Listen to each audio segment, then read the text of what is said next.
في سنة 2014 هوليوود طلت علينا بفيلم اسمه دراكولا أنتولد، وكلمة أنتولد بالإنجليزي القصة الغير مروية، بالعامية الحاجة اللي ما اتحكتش. بالبلدي كده بيحاول يقولك ما تيجي اما احكي لك قصة دراكولا الحقيقية اللي مخبيينها عليه. وملخص الفيلم بيقول إن دراكولا كان بطل شعبي بيدافع عن أرضه ضد المحتل الظالم محمد الفاتح، وقد إيه إن السلطان محمد الفاتح ده كان مفتري، ودراكولا كان شخصية جميلة وطيبة، وكمان كان شخص نبيل بيدافع عن بلده. طبعا الهبل والتزييف ده ملخص الفيلم، بس في الحقيقة مش دي القصة الأنتولد خالص. القصة الأنتولد اللي ما اتحكتش هنحكيها في الحلقة دي إن شاء الله.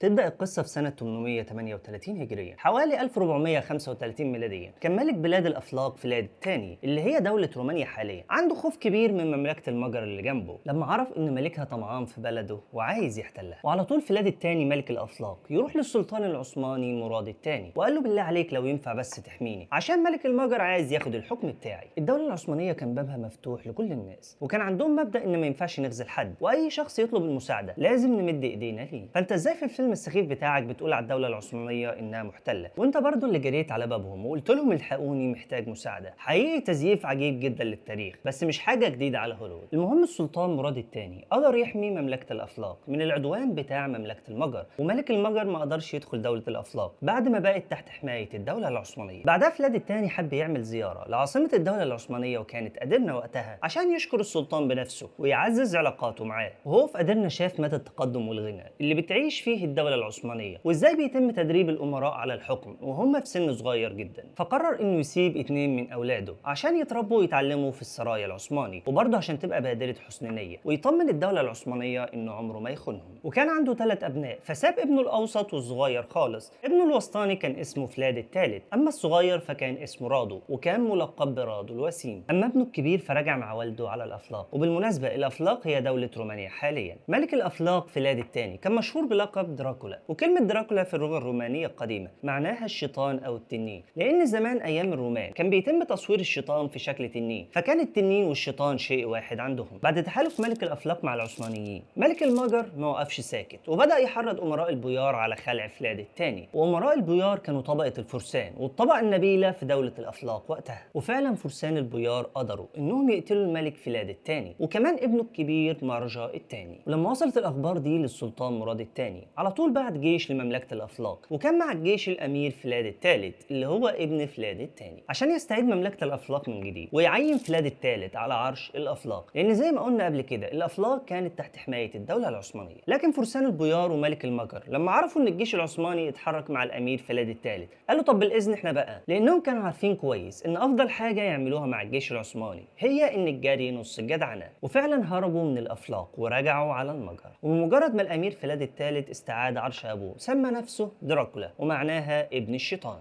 لان ابوه كان اسمه دراكولا هو كمان زي ما قلنا قبل كده. المهم اول ما رجع الجيش العثماني لعاصمه الدوله العثمانيه ادرنا، امراء البويار والمجريين ما صدقوا، وكانت بالنسبه لهم فرصه كبيره، ولقوا ان دراكولا لوحده فقالوا نستفرد بيه وخلعوه فعلا من الحكم وحطوا مكانه امير اسمه فلادسلوف. بالرغم من ان دراكولا اتربى مع السلطان محمد الفاتح، وكان للفاتح ولوالده مراد الثاني فضل كبير على دراكولا وعلى والده فلاد الثاني، لكنه كان بيكره المسلمين والعثمانيين كره شديد. لكن اغلب الكره الشديد ده كان بسبب غيرته الشديده من السلطان محمد الفاتح، لان دراكولا متربي من صغره في السرايا العثماني، يعني اتربى هو ورادو واخوه مع محمد الفاتح. لكن السلطان محمد الفاتح ربنا سبحانه وتعالى وهبه مميزات كتير جدا، وكان متفوق على كل اللي حواليه في كل شيء، زي القتال والفروسيه والعلم والهندسه واللغات. ما شاء الله عليه كان نبغه كبيره في عصره، وده كان سبب غيره وحقد غير طبيعيين في قلب دراكولا. وده على عكس اخوه الصغير رادو الوسيم اللي اتزرع في قلبه حب السلطان محمد الفاتح وحب الدوله العثمانيه والمسلمين، لدرجه ان ربنا عز وجل انعم عليه بدخول الاسلام. وكمان استاذن السلطان مراد الثاني انه يكون في خدمه الدوله العثمانيه، فوافق السلطان مراد وفرح جدا باسلامه. دي باختصار كانت ازمه دراكولا فلاد الثالث اللي حولته لشرير وحولت اخوه لمسلم صالح، هي الحقد والكبر، زي اول خطيئه ارتكبها ابليس انه تكبر والحقد خلاه يكفر ويطغى في الارض. المهم دراكولا لما اتخلع من حكم الافلاق زي ما قلنا ما فكرش يتوجه للعثمانيين، لانه كان بيكره الاسلام والعثمانيين كره شديد، فراح على طول يتحامى في عمه بغداد يوهان الثاني اللي كان حاكم مولدوفا وقتها. بس دراكولا ما شاء الله عليه كان وشه فقري ويقطع الخميره من البيت، واول ما وصل مولدوفا من هنا عمه اتعرض للاغتيال ومات. وقتها دراكولا ما كانش لاقي مكان يتويه. دلوقتي انت ممكن تكون بتفكر وتقول طب ليه ما رجعش للدوله العثمانيه من جديد، مع انهم ساعدوا ابوه قبل كده واكيد مش هيتاخروا عليه لما يطلب مساعدتهم عشان يرجع عرشه. بس افتكر اني قلت لك قبل كده انه بيكره محمد الفاتح مع انه ما شافش منه غير كل خير، لكن في نفوس مريضه بتفضل كرهاك من غير سبب. فيروح دراكولا لحكام المجر اللي قتلوا ابوه وقعد يتذلل لهم عشان يرجعوا له عرشه مره تانية. ولما دراكولا قعد مع جون هنيادي حاكم المجر، جون هنيادي اتبسط بيه قوي وفرح بكره دراكولا للمسلمين، وفعلا يقرر انه يساعد دراكولا ويرجع له عرشه من ايد فلاديسلوف لما شاف كره دراكولا الكبير للاسلام وعزيمته الهائله للخلاص من الدوله العثمانيه. ويتحرك دراكولا مع قوات من المجر وتوصل له الاخبار بان الامير فلاديسلوف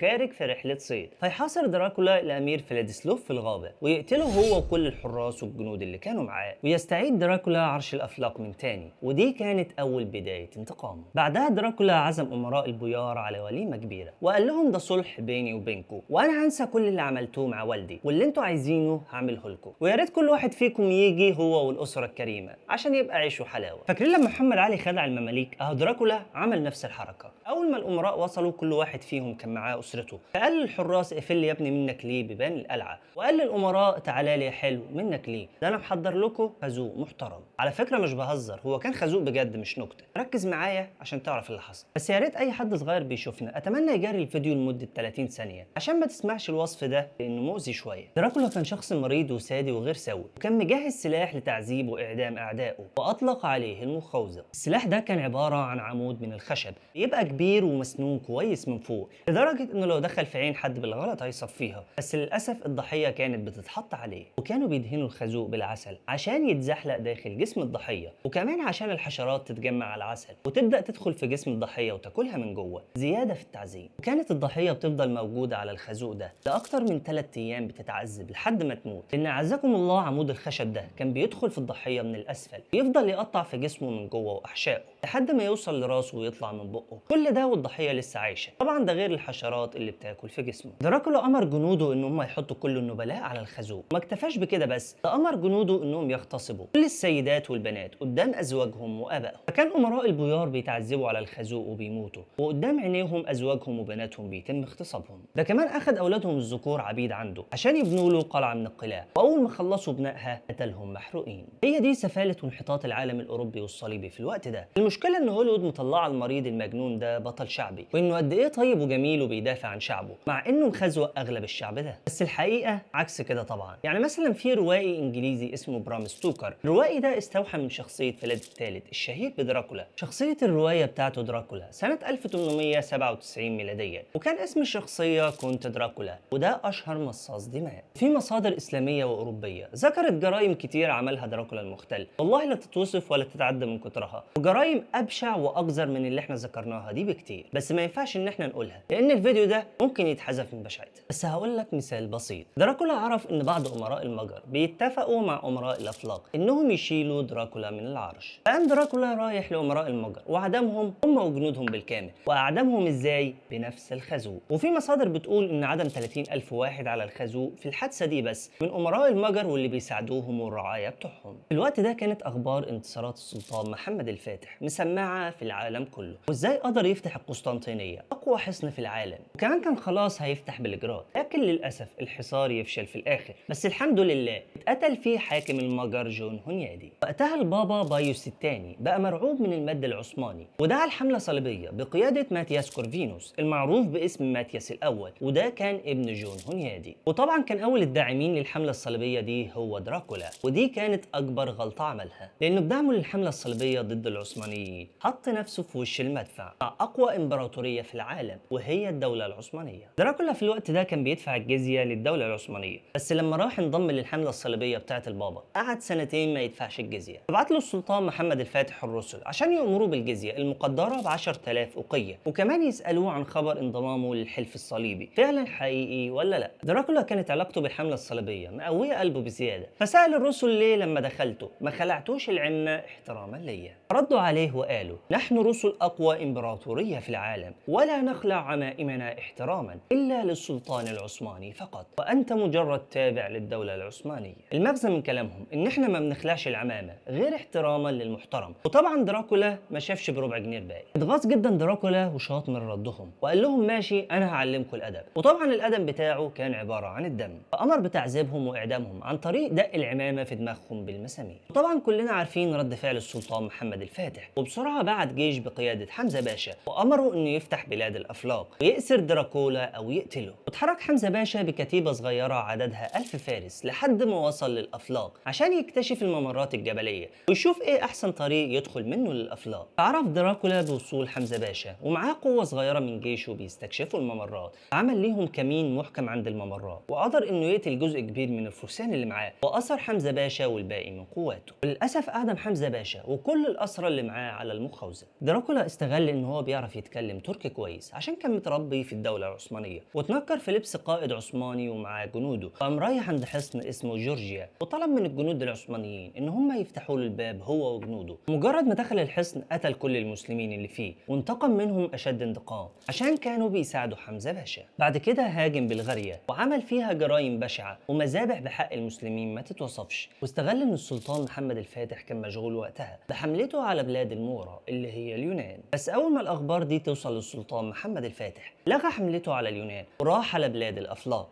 واخد معاه اخو دراكولا الصغير وهو رادو الوسيم، واللي قلنا انه اسلم وعنده ولاء للدوله العثمانيه. ومجرد ما وصل السلطان محمد الفاتح لعاصمه الافلاق وهي تراجوفيتش لقاها مهجوره ومدمره تماما، ولقاه حاطط 20,000 بني ادم على الخزون. دراكولا لما عرف بقدوم السلطان والجيش بتاعه هرب على طول واستخبى في قلعه بيناري. فامر السلطان محمد الفاتح رادو الوسيم انه يروح ويحاصر دراكولا ويقضي عليه، وفي المقابل اداله لقب بيك وخلاه حاكم على الافلاق. وفعلا رادو الوسيم قدر انه ينتصر على دراكولا ويقتحم المقر بتاعه في قلعة بيناري، وقدر يقتل كل الجنود بتاعته. لكن زوجة دراكولا انتحرت خوفا من وقوعها في الاسر عشان جرائم التعذيب اللي جوزها عملها ما تتردش فيها. للاسف دراكولا قدر يهرب من القلعة وراح لحاكم المجر للمرة الثانية عشان يساعده انه يرجع عشره من جديد، لكن المجر كانوا قرفوا منه وقرروا يحبسوه، وكمان اتهموه بالخيانة العظمى وكانوا على وشك انهم يعدموه. لكن ما يعديش وقت كبير ويتوفى رادو الوسيم رحمة الله عليه حاكم الافلاق. فتقرر المجر انها تطلع دراكولا من السجن عشان تبعت معاه قوات للسيطرة على الافلاق وتكون الافلاق تابعة للمجر بدل ما تقع في ايد الدولة العثمانية من جديد. وبمجرد ما يوصل دراكولا للافلاق يستولى على العرش مرة تانية. واول ما وصلت الاخبار للسلطان محمد الفاتح بان دراكولا رجع تاني لحكم الافلاق بعت جيش قوي جدا عشان يقضي عليه. وكانت مهمة الجيش ده ان يجيب راس دراكولا لمحمد الفاتح ويعملوا المستحيل عشان ما يهربش زي كل مرة ويخلص من الصداع اللي دراكولا عامله له كل شويه. وفعلا الجيش العثماني قدر يخلص على جيش دراكولا وعلى كل المجريين الموجودين معاه، وقبضوا على دراكولا وقطعوا راسه وبعتوها للسلطان محمد الفاتح. فأمر إنها تتحط على خازوق في نص المدينة، وفضلت كده كذا شهر لغاية ما اتحلل. ودي كانت أقل حاجة ممكن تتعمل معاه لأنه كان يستحق أكتر من كده بكتير بسبب جرايمه البشعة اللي ارتكبها. وتنتهي قصة رجل من أقذر رجال التاريخ وهو فلاد الثالث الشهير بدراكولا اللي مطلعاه هوليوود بطل شعبي وكان بيدافع عن أرضه. هما مش بيخبوا الحقيقة وبيفخموا في ناس ما تستاهلش، لا دول بيقلبوا الحقيقة خالص، يعني بيظهروا الشيطان في صورة ملاك والملاك في صورة شيطان. عشان كده عزيزي المشاهد احنا في معركة وعي كبيرة، فلو ليا رجاء عندك اتمنى انك تدعم نشر التاريخ الاسلامي الصحيح في كل مكان، وتدعم كل اللي بيشارك في نشره، مش قناتنا احنا بس، ادعم كل قناة بتشارك في نشر التاريخ الاسلامي الصحيح والرد على الشبهات اللي بتتقال عليه، لانك لو ما عملتش كده هتسيب الغرب ينشر الباطل عن اجدادك الفاتحين اللي تعبوا عشان يوصلوا لنا الدين ده بكل سهولة. فرحم الله السلطان محمد الفاتح ومخلص البشرية من ظلم ومجازر البيزنطيين. وهنكمل في الحلقات الجاية كل فتوحات السلطان محمد الفاتح لأوروبا لحد ما وصل لإيطاليا وكان على وشك إنه يفتحها. كل ده وأكتر هنعرفه إن شاء الله في سلسلة السلطان محمد الفاتح. ما تنساش تبص على المصادر وتعمل لايك للفيديو وتشترك في القناة، ولو إحنا على الفيس نعمل لايك ونشير الفيديو. سلام عليكم.